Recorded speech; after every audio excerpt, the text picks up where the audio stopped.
फौजी अदालतों को मुल्जिमान के फैसले सुनाने की मशरूत इजाजत। सुप्रीम कोर्ट की आईनी बेंच ने फौजी अदालतों को 85 मुल्जिमान के फैसले सुनाने की इजाजत दे दी। अदालत ने करार दिया, जिन मुल्जिमान को सजाओं में रियायत मिल सकती है उन्हें रिहा किया जाए, जिन्हें रिहा नहीं किया जा सकता उन्हें सजा सुनाकर जेलों में मुंतकिल किया जाए। जस्टिस अमीनुद्दीन ने कहा, उम्मीद है सिविलियंस के फौजी अदालतों में ट्रायल का मुकदमा जनवरी में मुकम्मल हो जाएगा।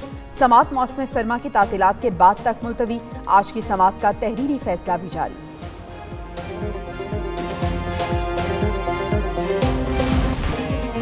कल भी कहा था 9 मई के वाकयात की तफसीलात फराहम करें। अगर केस सिर्फ कोर्ट कमांडर हाउस तक ही रखना है तो भी आगाह कर दें। जस्टिस मोहम्मद अली मजहर के फौजी अदालतों में सिविलियंस के ट्रायल केस में रिमार्क्स। जस्टिस मुसर्रत हलाली ने पूछा, जिन दफात को कलअदम करार दिया गया उनके तहत होने वाले ट्रायल का क्या होगा? 9 मई से पहले भी तो किसी को उन दफात के तहत सजा हुई होगी। ख्वाजा हारिस ने बताया, अमूमी तौर पर कलअदम होने से पहले मुतल्लिका दफात पर होने वाले फैसलों को तहफ़्फ़ुज़ होता है। उधर सेनेटर अली जफर कहते हैं, सुप्रीम कोर्ट ने अभी अबूरी फैसला दिया है।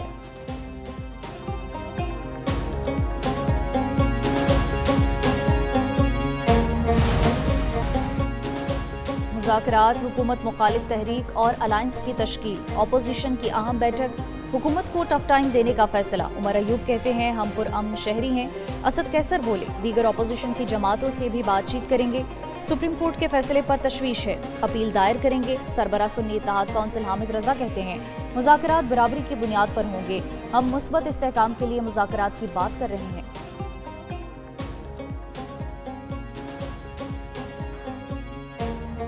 आइन और कानून की बालादस्ती होगी तो ये मुल्क आगे बढ़ सकता है, वरना ये मौजूदा हुकूमत के बस का काम नहीं है, क्योंकि इसकी बुनियादी फॉर्म 47 पे बनी है। अगर अपना मौक़िफ़ बदल लिया है तो उसे वजाहत करें। दूसरा ये कहते थे ये पार्लियामेंट जाली है, और इस पार्लियामेंट में अब ये कह रहे हैं बातचीत होनी चाहिए और स्पीकर साहब रोल प्ले करें उसमें। तो क्या इन्होंने अपना मौक़िफ़ इस पार्लियामेंट के बारे में कि ये फॉर्म 47 और जाली है उस पर बदल लिया?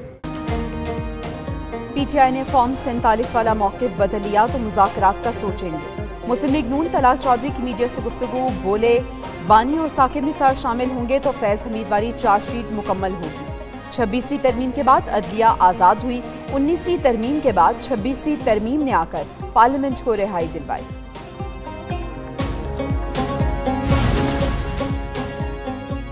सदर मुमलिकत को मदारिस बिल से क्या एतराज़ात, तफसीलात सामने आ गई।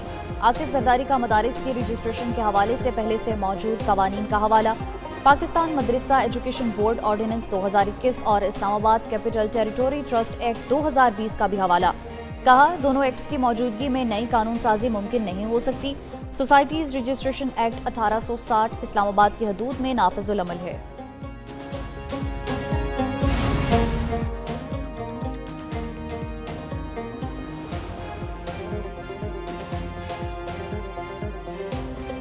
JUIF का वफाकी हुकूमत से राबता, ज़राए के मुताबिक पार्लियामेंट का मुश्तरका इजलास 17 दिसंबर के बाद तलब करने की दरख्वास्त की गई। वफाकुल मदारिस के इजलास का इंतजार किया जाए। सेनेटर कामरान मुर्तज़ा कहते हैं, हुकूमत दीनी मदारिस से मुतालिक बिल में तरमीम चाहती है तो नया मुसव्विदा पेश करे।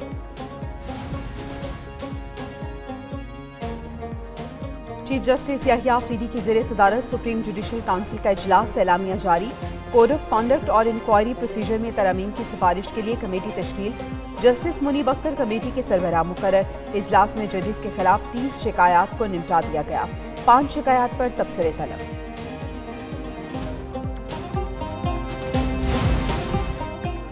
आवाम के लिए बिजली मजीद सस्ती की जाए, वज़ीर आज़म शहबाज शरीफ ने हिदायत जारी कर दी। मुस्तकबिल में कम लागत बिजली मंसूबों को ही तरजीह दी जाए। मंसूबों के लिए मकामी वसाइल को तरजीह दी जाए। वज़ीर आज़म शहबाज शरीफ की ज़ेर सदारत बिजली के पैदावारी मंसूबों और तरसीली निज़ाम पर जायजा इजलास हुआ।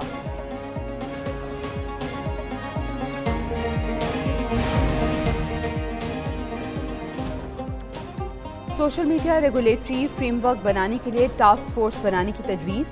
हमें नौजवानों के हवाले से मौक़े और चैलेंजेस दरपेश हैं। नौजवानों को IT की महारतें फराहम करने की कोशिश कर रही हैं। वफाकी वज़ीर इत्तलात अता तारड़ का इस्तांबुल में समिट से खिताब, कहते हैं पाकिस्तान के नौजवान हुनरमंद और बासलाहियत हैं। हुकूमत नौजवानों पर खुसूसी तवज्जो मरकूज कर रही है। 9 मई को मुस्लिम लीग नून का ऑफिस जलाने के मुकदमे में पेशरफ्त। हमाद अजहर, मियां असलम इकबाल, मुराद सईद समेत दीगर मुल्ज़मान इश्तहारी करार। इंसदाद दहशतगर्दी अदालत लाहौर ने मुल्ज़मान के दायमी वारंट गिरफ्तारी जारी कर दिए। जज अरशद जावेद ने पुलिस की दरख्वास्त पर समाअत की।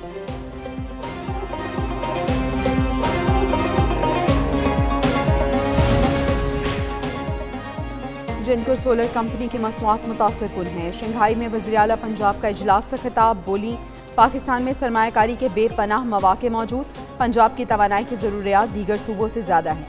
चीन पाकिस्तान के मुख्तलिफ शोबों में मदद कर रहा है। चीनी कंपनीज के तजुर्बात से फ़ायदा उठाना चाहते हैं।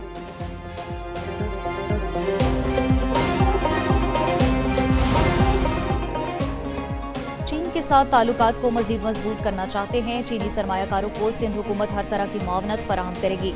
सीनियर सूबाई वजीर शर्जील मेमन की मीडिया से गुफ्तगू। कहा, सदर आसिफ जरदारी ने सीपैक की बुनियाद रखी। सीपैक मंसूबा पाकिस्तान की मईशत को मुस्तहकम करेगा।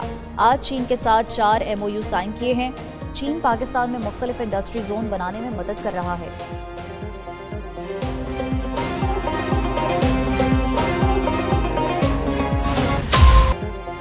स्टॉक एक्सचेंज में एक और रिकॉर्ड साज दिन। 100 इंडेक्स 1,15,172 पॉइंट्स तक गया। मार्केट 121 पॉइंट्स के इजाफे से 1,14,301 पॉइंट पर बंद। इंटरबैंक में डॉलर 11 पैसे सस्ता होकर 278 रुपये 12 पैसे का हो गया। सोना भी 5,000 रुपये फी तोला सस्ता हो गया।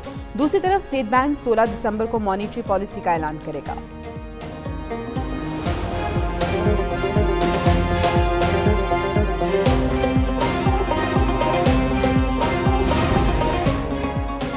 आलमी बैंक ने पाकिस्तान के लिए $240 मिलियन फाइनेंसिंग की मंजूरी दे दी। रकम कराची में साफ पानी और निकासी आब के मंसूबे के लिए इस्तेमाल होगी। आलमी बैंक के मुताबिक मंसूबे के तहत पानी की सफाई और दोबारा इस्तेमाल के दायरा कार को भी वसी किया जाएगा।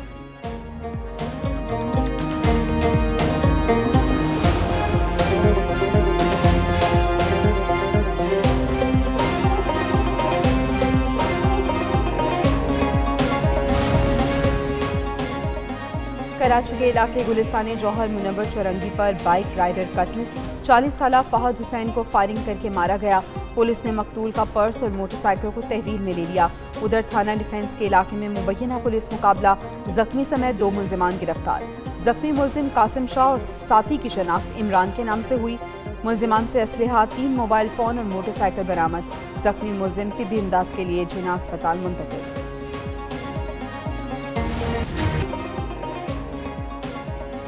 जलमगजी में 3 रोजा जीप रैली का मेला सज गया। वज़ीर आला बलूचिस्तान मीर सरफराज बुगटी ने इफ्तिताह किया। Core commander Balochistan IGFC Balochistan की भी शिरकत। 65 ड्राइवर जीप रैली में महारत का मुजाहरा करेंगे। रैली में ट्रैक का मजमूई फासला 170 किलोमीटर रखा गया। खवातीन कैटेगरी में 4 रेसर्स मैदान में उतरेंगी। कौमी क्रिकेटर इमाद वसीम ने इंटरनेशनल क्रिकेट से रिटायरमेंट ले ली। कहते हैं, सोच विचार के बाद रिटायरमेंट का फैसला किया। दुनिया में पाकिस्तान की नुमाइंदगी करना मेरे लिए एजाज की बात है। ग्रीन शर्ट पहनी तो वो लम्हात मेरे लिए यादगार हैं।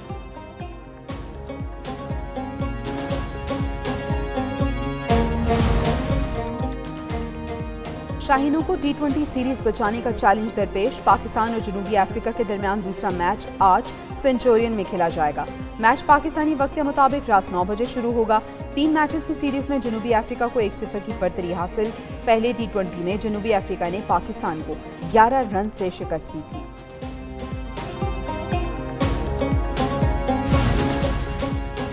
और साउथ इंडियन फिल्म इंडस्ट्री के मारूफ अदाकार अल्लू अर्जुन कानून की गिरफ्त में आ गए। हैदराबाद पुलिस ने अदाकार अल्लू अर्जुन को गिरफ्तार कर लिया। भारतीय अदाकार को फिल्म के प्रीमियर में भगदड़ से हलाकत पर गिरफ्तार किया गया। पुलिस के मुताबिक प्रीमियर में अदाकार और उनकी टीम की मौजूदगी की कोई इत्तला नहीं दी गई थी। भगदड़ मचने से एक खातून हलाक और बच्चा जख्मी हो गया था।